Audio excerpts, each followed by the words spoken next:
अगर मैं आपसे ये सवाल करूं कि आपको क्या लगता है आपका पैसा सबसे ज्यादा सेफ कहाँ रहता है, तो शायद आपका पहला जवाब होगा कि मेरा पैसा बैंक में सबसे सुरक्षित है। लेकिन अगर वही बैंक चुपचाप आपके पैसे को किसी ऐसी जगह लगा दे जहां पर आपका पैसा डूब जाए तो, और इससे भी बड़ी हैरानी की बात ये कि आपसे बिना पूछे वो ये काम कर दे और आपको इसके बारे में भनक तक ना लगे, तो अब आप कहेंगे कि हम आपको खामखा ही डरा रहे हैं। देश के बैंक बढ़िया तरीके से काम कर रहे हैं और चिटपुट मामलों को छोड़ दें तो कोई ऐसा मसला आया ही नहीं है जो कि डिपॉजिटर्स के मन में डर पैदा करे। वैसे आपकी बात सही है, लेकिन पूरी तरीके से नहीं, क्योंकि कई ऐसे मामले हो रहे हैं जो कहीं ना कहीं बैंकिंग सिस्टम पर सवालिया निशान खड़े कर रहे हैं। हाल के वक्त में ऐसे मामले सामने आए हैं जहां बैंक के कामकाज के तौर तरीके पर गंभीर सवाल खड़े हो गए हैं। डिपॉजिटर्स के पैसों की सेफ्टी पर फिक्र पैदा हो रही है। कुछ साल पहले भी एक ऐसा ही मामला आया था। यस बैंक से जुड़ी एक ऐसी गड़बड़ी सामने आई थी जिसमें 81 बॉन्ड्स यानी एडिशनल टियर 1 बॉन्ड्स का मसला उठा था। लोगों को 81 बॉन्ड्स को सुपर एफडी बता करके थोप दिया गया था और लोगों के पैसे डूब गए थे। और अब कुछ ऐसा ही मामला फिर से सामने आ रहा है। हम बात कर रहे हैं एचडीएफसी बैंक की, जो कि देश के सबसे बड़े प्राइवेट सेक्टर बैंक में शुमार है। एचडीएफसी बैंक के कई एनआरआई ग्राहकों का पैसा डूब गया है।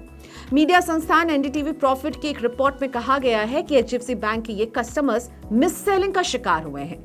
अब ये पूरा फ्रॉड कहें इसे या कहें मिस सेलिंग का काम हुआ है, लेकिन ये हुआ कैसे है ये आपको बताते हैं। एचडीएफसी बैंक के इस मामले में भी 81 बॉन्ड्स का ही चक्कर फंसा हुआ है। ये सब हम आपको इस रिपोर्ट में डिटेल में बताने वाले हैं। नमस्कार, मैं हूं प्रियंका संभव, आप देख रहे हैं मनी 9 और इस रिपोर्ट में हम आपको बताने वाले हैं कि ये एचडीएफसी बैंक और 81 बॉन्ड का क्या है कनेक्शन। एचडीएफसी बैंक ने अपनी मिडिल ईस्ट ब्रांच के जरिए कई एनआरआई ग्राहकों को एक खास इन्वेस्टमेंट प्रोडक्ट बेचा। अब ये खास इन्वेस्टमेंट प्रोडक्ट क्या था? ये थे 81 बॉन्ड्स। अब कस्टमर्स को पूरी बात बताकर, जानकारी देकर अगर ये बेचे जाते तो बात अलग थी, लेकिन हुआ ठीक इसके उल्टे। 81 बॉन्ड्स को आधी अधूरी जानकारी और गुमराह करके ग्राहकों पर थोप दिया गया। एचडीएफसी बैंक ने एनआरआईज की गाढ़ी कमाई जो उन्होंने बड़ी मेहनत के साथ बाहर मुल्क में रहकर कमाई थी, उसे एक ऐसी स्कीम में लगा दिया जहां उनका पैसा डूब गया। कई कस्टमर्स की शिकायत के आधार पर नागपुर, चंडीगढ़ और गुरुग्राम में इकोनॉमिक ऑफेंस विंग ने शिकायत दर्ज कर ली है।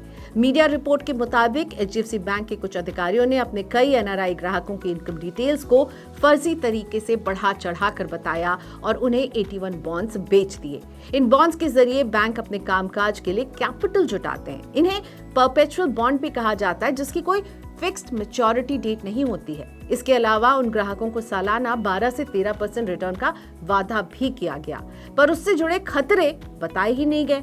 कैसे ये बॉन्ड्स हाई रिस्क कैटेगरी में आते हैं और अगर ये 81 बॉन्ड्स डूब जाते हैं तो पूरा पैसा भी निवेशक का डूब जाएगा। यही हुआ 2023 में भी।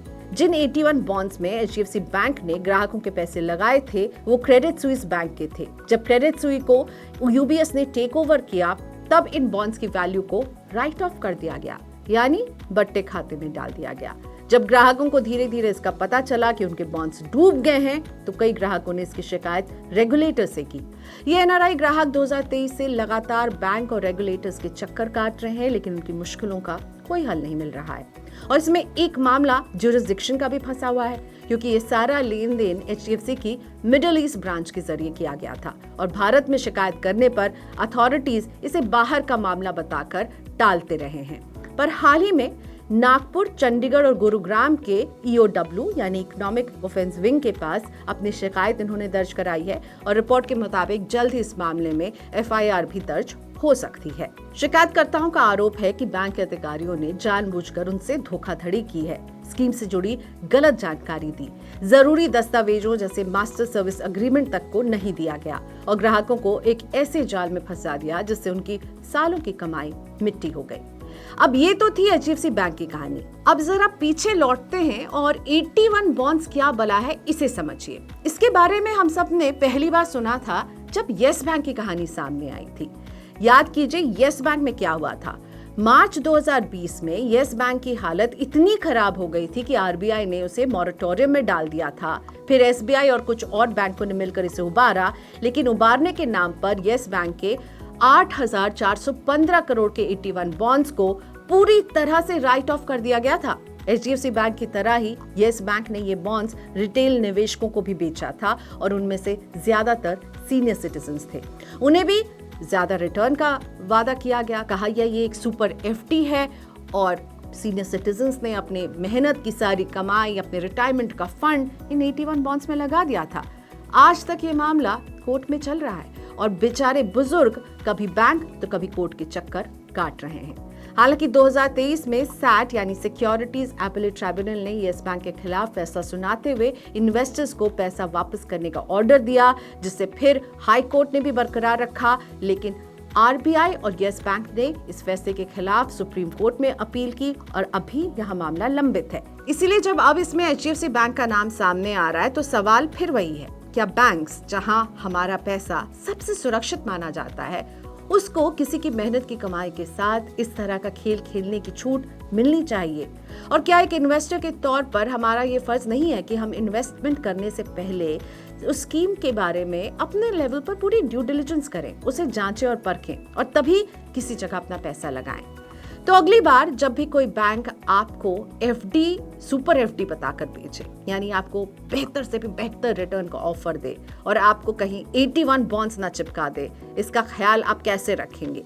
इसका ख्याल रखने के लिए जरूरी है कि आप सवाल पूछें और सबसे इंपॉर्टेंट सवाल ये कि इस निवेश से जुड़ा रिस्क फैक्टर क्या है, ये भी बताइए। तो इस तरह की काम की खबरों के लिए मनी 9 को देखते रहिए। आपको हमारी ये रिपोर्ट कैसी लगी, आपके कमेंट्स का इंतजार रहेगा। साथ ही में मनी 9 के यूट्यूब चैनल को अगर सब्सक्राइब नहीं किया है तो कर लीजिए।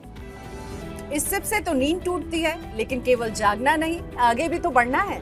उसके लिए चाहिए एक और सिप।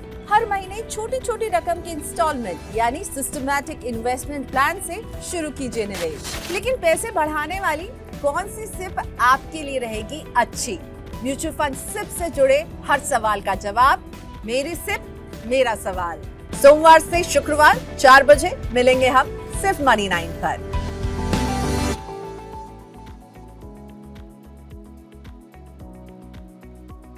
मनी 9 लाया है मेंबरशिप प्रोग्राम मनी 9 प्राइम।